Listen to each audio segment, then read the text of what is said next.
Please keep your distance. Take off. Le traitement par drone de parcelles en forte pente est étudié depuis 2019 dans le cadre du projet Pulvédrone piloté par l'IFV, INRAE, le CTIFL et l'IT2. Le drone est considéré en France comme un moyen de traitement aérien.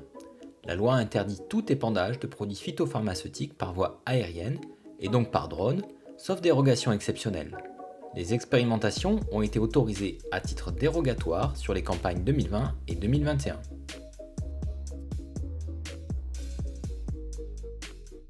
Le drone constitue une alternative au traitement au sol.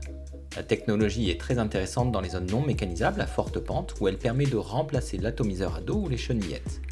Ces techniques sont en effet source d'accidents, d'exposition des opérateurs aux produits. Le travail est en outre très pénible. Le drone a une charge utile de 6 à 30 litres pour les modèles les plus récents.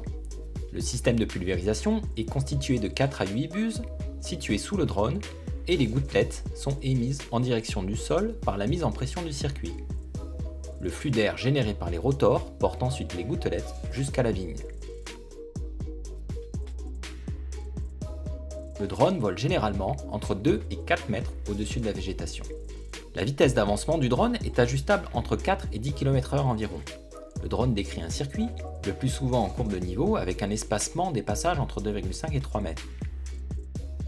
Le vol se fait généralement tout en automatique, le drone étant équipé de capteurs GPS et souvent d'un radar de sol.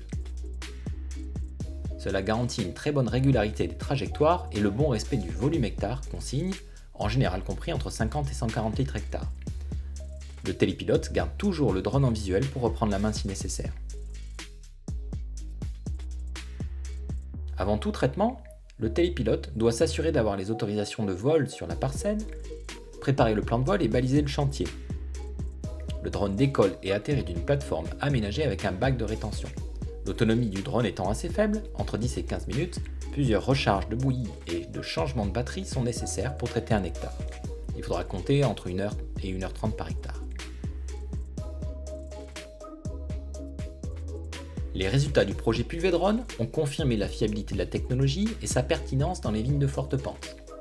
La pulvérisation a toutefois du mal à atteindre le bas de la végétation et la zone des grappes dans les vignes palissées en pleine végétation. Il est recommandé de compléter par des passages au sol en encadrement de floraison pour assurer une bonne protection de la vigne. Plutôt dans la saison, ou sur des vignes à port ouvert à l'exemple des vignes en gobelets, la qualité de pulvérisation est meilleure. Le risque de dérive aérienne existe, mais n'est pas supérieur à celui qu'on peut observer avec les appareils de traitement au sol sous réserve d'appliquer les bonnes pratiques. Absence ou vent faible lors du traitement, utilisation de buses anti-dérive, vol à basse altitude. En résumé, la pulvérisation par drone a prouvé sa maturité technologique et son intérêt pour les vignes non mécanisables. Sous réserve d'un allègement de la réglementation, cette technique pourrait à l'avenir se développer dans les coteaux à forte pente.